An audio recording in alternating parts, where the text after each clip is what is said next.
Okay, everybody, my name is Bob. I'm a compulsive overeater. I'm an alcoholic, and I want people to like me also, and my problem is Bob.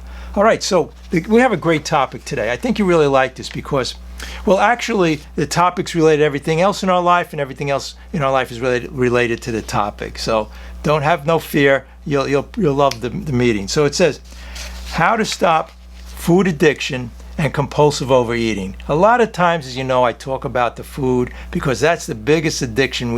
People, 75% in this country, can you believe it, in the United States anyway? I know we have people from all around the world here, but 75% are overweight or obese. And in our country here, we have this issue and a problem, but the really interesting thing is that I work with a lot of people who are drug addicts and alcoholics and all kinds of opiate addicts, whatever it is, narcotics, and they say the food is the most difficult thing. But the great thing about the food is that we can utilize it to bring us closer to these steps in this program. It's a 12-step program. So if you have an addiction to food, be grateful. As they say, people come in meetings, they say, I'm grateful I'm an alcoholic, I'm grateful I'm a compulsive overeater, I'm grateful for this, I'm grateful for that.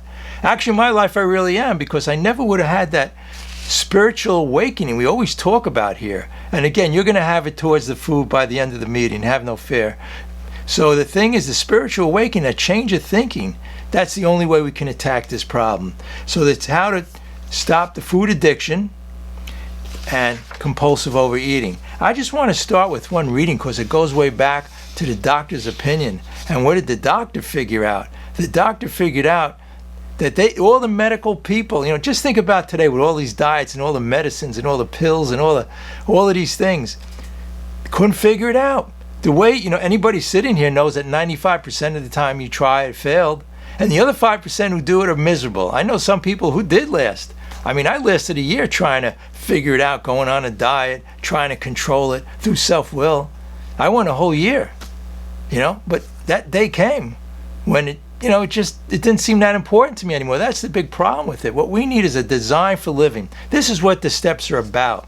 And again, I'm saying this, that it's related to our addictions to alcohol, to food, but to everything in our life.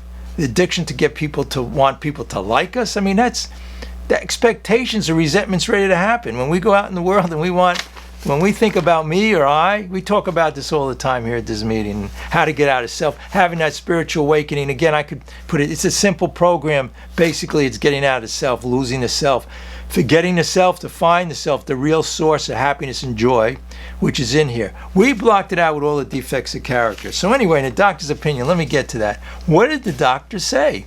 I usually do a really short reading here. He says, with our ultra-modern standards, with our scientific approach to everything, again, scientific approach, using the intellect, right? The intelligence, scientific approach, we were perhaps not well equipped to apply the powers of good that lie outside our synthetic. Synthetic means not spiritually inspired, but inspired by man-made synthetic knowledge. I go through the day when I was miserable and I use synthetic knowledge, I tried to be happy. Hey, look, you can't try to be happy. That takes away from happiness. You can be happy. You can be intuitively in touch with the consciousness and everything around you. You can't try. You can't read self-help books. I tried everything. With the diets, I tried this type of diet, that type of diet, all of this control mechanisms. There's only one answer, and it's going to tell us here. So he's saying this, all the medical profession, all the scientists couldn't figure this out. So he goes on to say here that it says, but he must be grounded in a power greater than themselves if they are to recreate their lives. Now the word themselves, right? Myself, my best thinking got me here. What does step one say? We were powerless. We admitted that I was powerless. The only way that I could surrender, and again, be grateful if you do have a food addiction or any other addiction, drugs or alcohol, and today I'm focusing a little bit more on the food, but it's all the same thing. It doesn't matter. But the food definitely is really, really a high-powered addiction, okay? And there's good reason for it in our country because, our higher power became the food. And understandably so, as we grew up as kids and the commercials and the big money and corporations. And again, I always say this, the main people on the food drug administration in our country are from the big corporations. And then you wonder why they set up these plates or pyramids or whatever they do. There's always certain foods on there. So they're in control. But just like everything else in our life, we want to be happy, joyous, and free. We want to be able to walk out and not be addicted to this food, chained to it. We don't want to be addicted to our addictions. We don't want to be addicted to fear, worry, and being upset. So when I say it's all the same thing, gluttony is one of the 7 deadly sins, but pride is the main one. But a lot of people just don't get, they don't understand. They say, I work the steps. How does food relate to it? Well, food is about the food, but the food is about everything else in our lives. It all has to do with that ego, the self. The self wants more money, more success, more food. So we're going to have that spiritual awakening, as I promised here, but let me read on a little bit. So he said, grounded in power greater in ourselves, not in ourselves, but greater in ourselves, which I realized was in me all the time. The real happiness, joy, and freedom was there. And then it goes on to say, the bottom, this is on page 28. A lot of people like to follow along. And the doc's opinion on page 28. It says on the bottom, they are restless, irritable, and discontented. You ever hear that? Restless, irritable, and discontented? You hear that a lot in these meetings.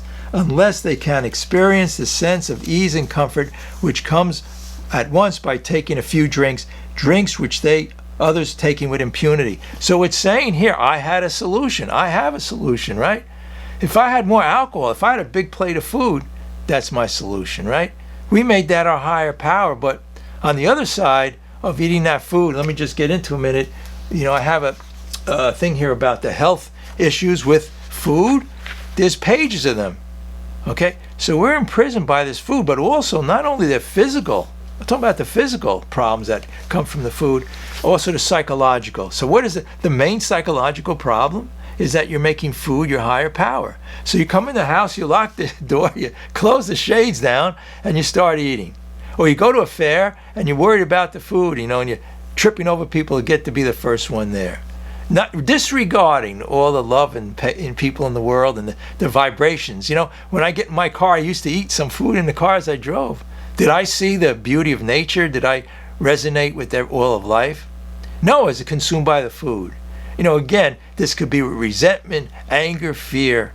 We make these all our higher power, our God. We made everything outside of the real. Inside of us is that consciousness, that joy, the blissfulness and blissful nature. But we refuse. We want the low-hanging fruit. We want pleasure, whether it's lust is another one of the 7 deadly sins. Well, if only we got that. If only we get this, right? But I'm going to use that example, a man who climbs Mount Everest after years of trying, and he finally gets to the top, and he says, he's really happy and joyous, but it only lasts a moment. The thing with pleasure, it's momentary. But pleasure on the other side is a tremendous amount of devastation. Because once you have pleasure, something outside you gives you pleasure, then you're always searching for it in the wrong direction. You're going towards the light like a moth does, right?